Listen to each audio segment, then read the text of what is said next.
নমস্কার বন্ধুরা, আমি অমিত। মানুষের জীবনে ঘটে যাওয়া আরও কিছু ভৌতিক ও দৈবিক ঘটনা নিয়ে হাজির অলৌকিক। বন্ধুরা, গত এপিসোডে তোমাদের কাছে জানতে চেয়েছিলাম যে ঘটনা তোমরা কিভাবে শুনতে চাও, মিউজিক সহ নাকি মিউজিক ছাড়া। তোমরা বেশিরভাগই এক কথা বলেছ যে মিউজিক সহ শুনতে চাও, কারণ মিউজিক বা সাউন্ড ট্র্যাক ঘটনার পরিবেশ তৈরি করে, ঘটনাকে জীবন্ত করে তোলে, চোখের সামনে যেন সব ঘটছে মনে হয়। তোমাদের অশেষ ধন্যবাদ আমার কনফিউশন দূর করে দেওয়ার জন্য। তো আজ তোমাদের প্রথম যে ঘটনাটি শোনাবো, এতে অলৌকিক, দৈবিক, ভৌতিক সব একসঙ্গে পাবে। ঘটনাটি শেয়ার করেছে সৌরভ। অসংখ্য ধন্যবাদ তোমাকে ঘটনাটি শেয়ার করার জন্য। তবে ঘটনায় যাওয়ার আগে বলি, নিত্য নতুন অলৌকিক, দৈবিক ও ভৌতিক ঘটনা তোমরা যদি আরও শুনতে চাও, তাহলে লাইক, শেয়ার ও সাবস্ক্রাইব করে অলৌকিকের সাথে থেকো। এবারে শুরু হচ্ছে আজকের প্রথম নিবেদন। মানা না মানা নিজের কাছে, লোকের মাঝে লুকিয়ে আছে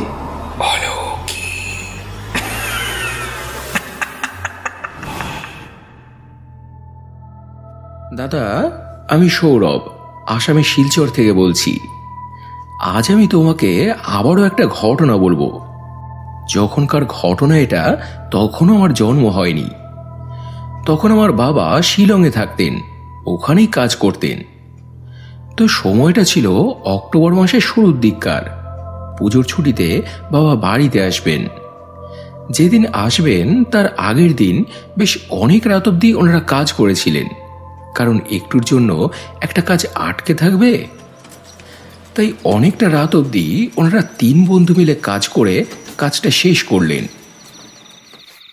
তারপর সব সাজিয়ে গুছিয়ে রেখে বাড়ির দিকে রওনা হলেন। শিলং এমনি একটু ঠান্ডা এলাকা, তার উপর অক্টোবর মাস থেকেই মোটামুটি তখন ঠান্ডা পড়ে যেত। কাজেই একটু রাত হলেই চারদিক পুরো নিস্তব্ধ হয়ে যেত, লোকজন খুব একটা বাইরে থাকতো না। তো ওনারা 3 জনেই গল্প করতে করতে ফিরছেন। তখন ওখানে এক জায়গায় একটা বাঁশের পুল ছিল, নিচেই একটা নর্দমা। লোকজন ওই পুলের ওপর দিয়ে আসা যাওয়া করত। তো ওনারা যখন ওই পুলের ওপর দিয়ে পার হচ্ছিলেন, তখন হঠাৎই একটা বাচ্চার কান্না শুনতে পেলেন। কান্নাটা 3 জনেই শুনেছেন ওনারা, কিন্তু আশ্চর্যের বিষয়, কান্নাটা এক জায়গা থেকে নয়, ঘুরে ঘুরে আওয়াজটা আসছে। ওনারা একবার এদিকে তাকান, একবার ওদিকে তাকান, কিন্তু কোথাও কিছু দেখতে পান না। একজন আর একজনের মুখের দিকে তাকান, বলেন, এত রাতে এখানে কোন বাচ্চা কাঁদছে গো? কাউকে তো দেখা যাচ্ছে না। একবার কান্নাটা এদিক থেকে আসছে, একবার ওদিক থেকে আসছে, কি ব্যাপার? এমন করতে করতে শেষমেশ এক জায়গায় এসে কান্নাটা স্থির হলো।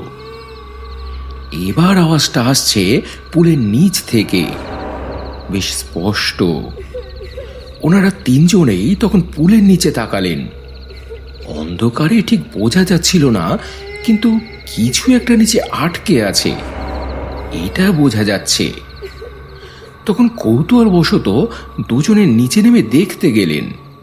আমার বাবা তখন ওদের বারণ করলেন, আরে আরে কি করছো, কি নেমো না নিচে, রাত বিরেতে এরকম নির্জন জায়গায় কান্নার আওয়াজ এসব ভালো জিনিস না, নেমো না। কিন্তু ওনারা কেউই শুনলেন না বাবার কথা।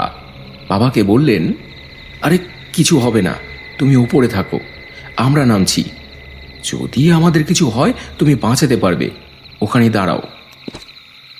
বলে এরপর ওনারা নিচে নামলেন। কিন্তু নিচে নামতেই যেটা দেখলেন, 2 জনেরই চোখ কপালে উঠে গেল। নিচে একটা বাচ্চার দেহ নর্দমায় আটকে আছে। ফ্যাকাশে বিবর্ণ দেহটা, পুরো চ্যাপটানো, চেনার উপায় নেই। মনে হচ্ছে যেন কেউ পিটিয়ে পিটিয়ে বাচ্চাটাকে হত্যা করেছে, তারপর জলে ভাসিয়ে দিয়েছে। কি বীভৎস, কি নৃশংস! দুজনেরই গায়ের রক্ত তখন গরম হয়ে উঠল।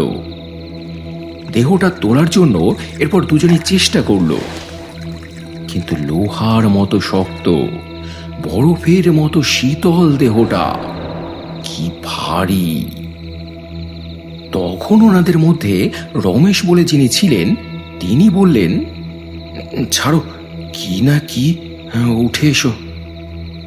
বলে যেই তারা ওপরে উঠতে যাবেন, এমন সময় একটা কাণ্ড হলো। মৃত বিবর্ণ বাচ্চাটার দেহটা তখন কথা বলে উঠল, আমাকে নিয়ে যাও না, আমার খুব কষ্ট হচ্ছে এখানে, নিয়ে যাও না তোমাদের সাথে, শুনছো? এই যেই বলেছে সেটা, দুজনেই তো ভয়ে মারে বাবারে বলে চিৎকার করে ওঠে। তারপর দুজনেই ওপরের দিকে উঠতে লাগে। ওদের ওই অবস্থা দেখে বাবা তখন এগিয়ে যায়, নিচে নামার চেষ্টা করে। কি গো, কি হলো? হ্যাঁ? ওনারাও তখন উল্টো দিক থেকে হাত নাড়াতে নাড়াতে বাবাকে বলতে লাগলো, নেমো না, নেমো না বাবুদা, পালাও, শিগগির পালাও এখান থেকে। বলে বাবার হাত ধরে টানতে টানতে ওনারা তিনজনই ওপরে উঠে তারপর দিলেন দৌড়। পেছন থেকে নাকি তখনও শোনা যাচ্ছিল কাঁদতে কাঁদতে একটা বাচ্চা ওনাদের পেছন পেছন দৌড়ে আসছে। যে রাস্তা দিয়ে ওনারা দৌড়চ্ছিলেন তারই এক জায়গায় একটা রাম মন্দির পড়তো। আর রাম মন্দির মানে তো বজরংবলীও থাকবেন। তো সেই মন্দিরটা ক্রস করার পর আওয়াজটা আর শোনা গেল না। ওই মন্দিরটা সে আর ক্রস করতে পারল না।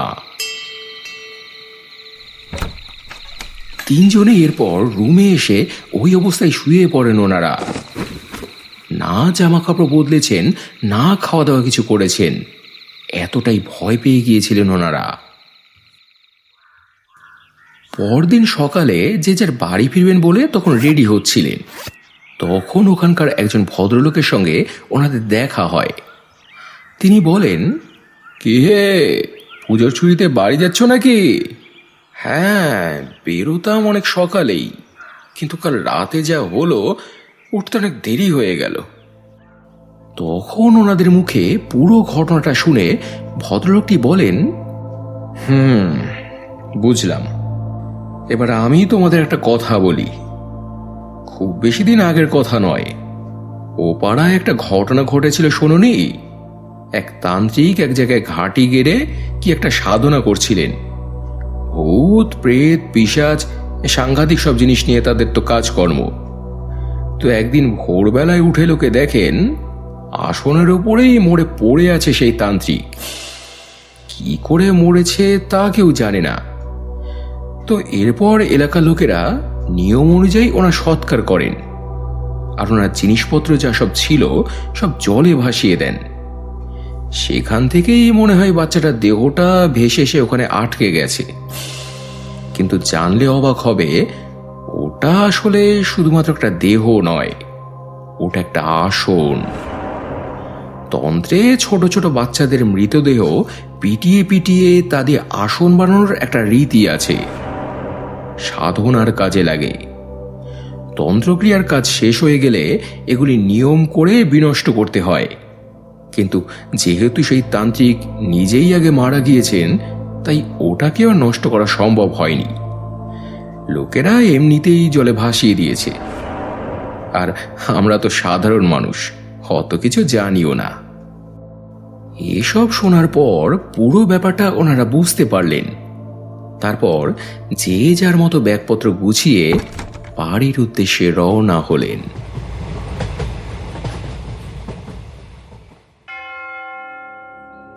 তো এই ছিল বন্ধুরা আজকের প্রথম ঘটনা। সবকিছুরই একটা নিয়ম আছে, নিয়ম না মানলে জীবনদায়ী ওষুধও কিন্তু ক্ষতিকর। তো এবারে চলে যাব আজকের দ্বিতীয় ঘটনায়। এটা শেয়ার করেছে দীপা দেবনাথ। অসংখ্য ধন্যবাদ তোমাকে ঘটনাটি শেয়ার করার জন্য। তবে এমন ঘটনা যদি তোমাদেরও জানা থাকে বন্ধুরা, আর তোমরা এখানে শেয়ার করতে চাও, তাহলে ডিসক্রিপশনে দেওয়া এই নাম্বারে আমাকে হোয়াটসঅ্যাপ করতে পারো। যদি লিখতে পারো তো লিখে, নাহলে ভয়েস মেসেজ করে বলতে পারো। এবারে শুরু হচ্ছে আজকের দ্বিতীয় নিবেদন।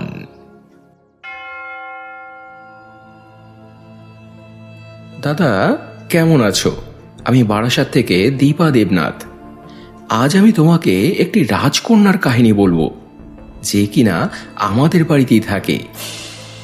কখনো ফুলের সাজ পরতে চায়, তো কখনো আমার পছন্দের শাড়ি গয়না পরতে চায়, আর আমি এনেও দিই। তুমি হয়তো ভাবছো যে পাগলের মতো এসব আমি কি বলছি। না না, আমি পাগল নই, ঠিকই বলছি। আমাদের বাড়ির মা কালীর কথা। 2020-তে একদিন আমার মা, বাবা আর আমার বড় ভাই সবাই মিলে ঠিক করলো যে এবছর বাড়িতে কালী পুজো করবে। সেই মতো দিনক্ষণও ঠিক হলো। 12ই মার্চ শনিবার। ঠিক হলো যে বাড়িতেই প্রতিমা তৈরি করা হবে। সেই মতো আমার এক মামাকে খবর দেওয়া হলো। ওর বাড়ি বসিরহাট। পুরোহিত হিসেবেই বলো বা হাতের কাজ, ওর চুরি মেলা ভার। তো এরপরে বাড়িতেই প্রতিমা তৈরির কাজ শুরু হলো। আমি হাতে হাতে মামাকে সাহায্য করতাম। এভাবেই প্রতিমা তৈরি হলো। মায়ের জন্য আলাদা করে শাড়ি গয়না সব কিনে আনা হলো।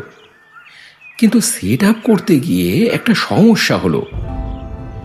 আমার পছন্দের ঝুমকো কানেরটা বাড়ির কারোর পছন্দ নয়। তাদের আবার যেটা পছন্দ সেটা আমার পছন্দ নয়। কিন্তু সবার যেখানে একই মত, আমার ইচ্ছা সেখানে কোনো গুরুত্ব পেল না।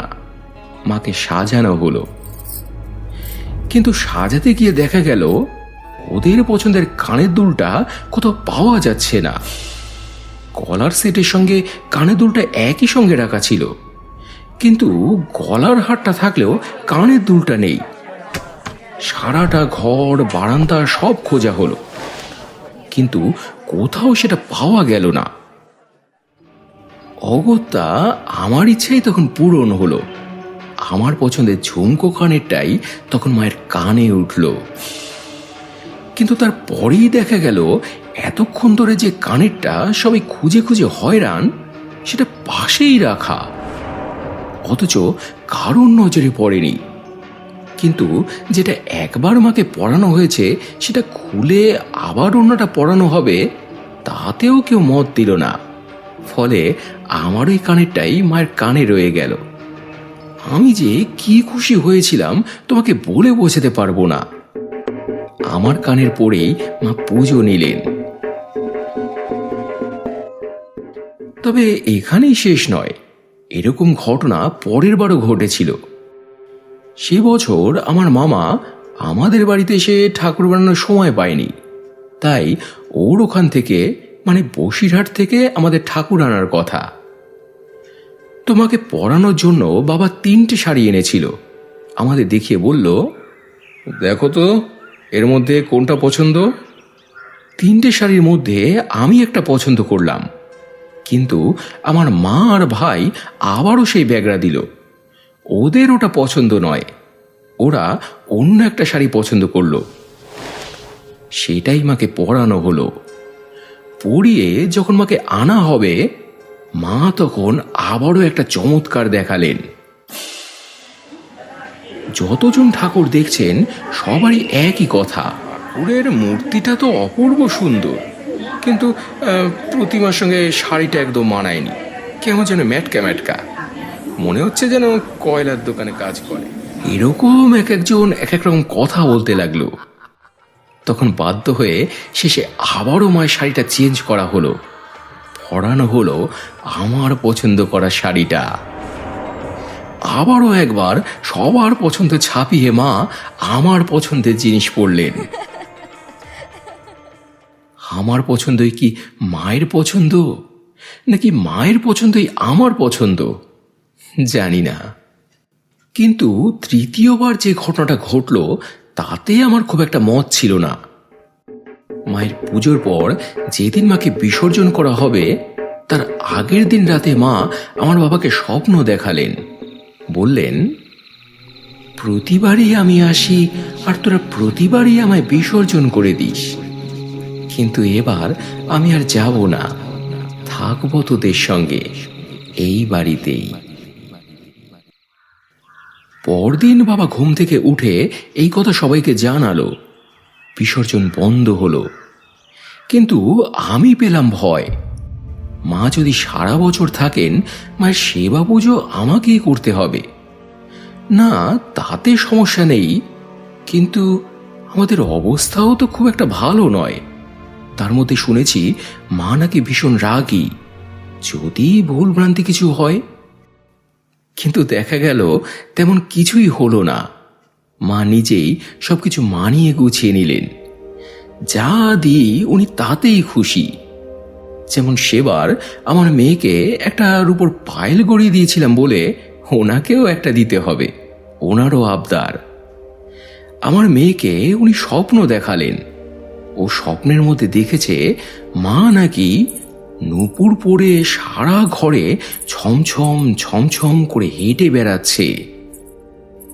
শেষে মেয়ের মতো মাকেও আমি একজোড়া পায়েল গড়িয়ে দিয়েছিলাম। যদি মেয়ের স্কুলের ফাংশনের জন্য ফুলের চূড়া বা ফুলের মালা লাগে, তবে ওনাকেও একটা এনে দিতে হবে। বুঝলে এবার কেন ওনাকে রাজকন্যা বলেছিলাম? এভাবে আমাদের সঙ্গে দিব্যি মিলেমিশে আছেন উনি, কোনো অসুবিধে নেই। কিন্তু কি জানো, আমার একটা আক্ষেপ আছে। মা অন্ধকারে থাকতে খুব ভালোবাসেন, যেটা আমার একদমই পছন্দ নয়। যখন ইচ্ছে হবে ওনার মুখ দেখতে পাবো, এটাই আমার ইচ্ছা। কিন্তু উনি সেটা পছন্দ করেন না। যতবারই ওনার ওখানে লাইট লাগাই, কিছুক্ষণের মধ্যেই লাইটটা খারাপ হয়ে যায়। আমার খুব খারাপ লাগে। অন্ধকারে মায়ের মুখটা দেখতে পারি না। তুমি একবার মাকে বলো না, মা যেন একটু আলোতে থাকেন, যাতে যখন ইচ্ছে হয় মায়ের মুখটা যেন একবার একটু দেখতে পাই। বলো না মাকে, বলো না।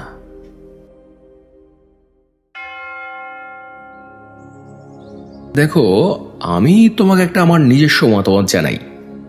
মা যখন বারবার তোমার পছন্দকে গুরুত্ব দিয়েছেন, তোমারও কিন্তু মায়ের পছন্দকে গুরুত্ব দেওয়া উচিত। তিনি যেমন থাকতে ভালোবাসেন থাক। তুমি বরং মোবাইলে মায়ের একটা ফটো রেখে দাও, যখন দেখতে ইচ্ছা হবে দেখো।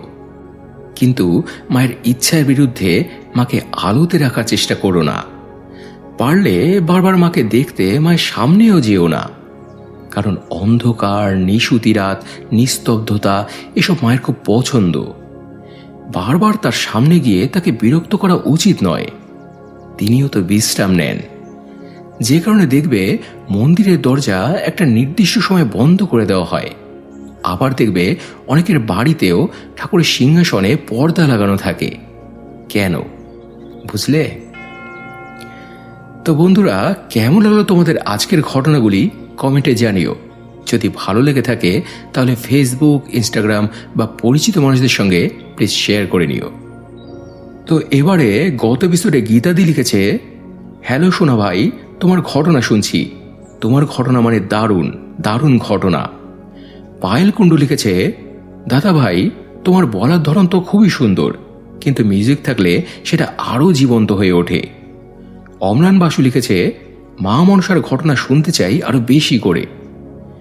শোভন রায় লিখেছে, দারুণ লাগলো দাদা, তুমি সুপার সুপার, তোমার ভয়েস। রোহিণী মালিক লিখেছে, মিউজিক সহ ঘটনা অনেক সুন্দর লাগে দাদা। মনীষা কাকিমা লিখেছেন, তোমার মিউজিক, তোমার গলা কারোর সাথে তুলনা নাই, চালিয়ে যাও।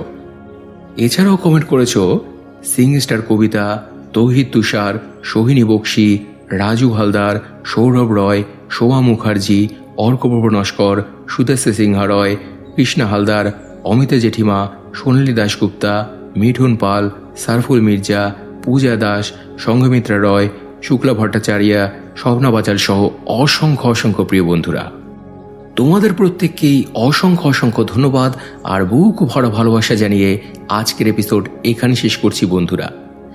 আবার দেখা হবে শনিবার রাতে আরও একটা জমজমাট অলৌকিক এপিসোড নিয়ে। সবাই খুব ভালো থেকো এবং ভালোবাসা নিও। ধন্যবাদ।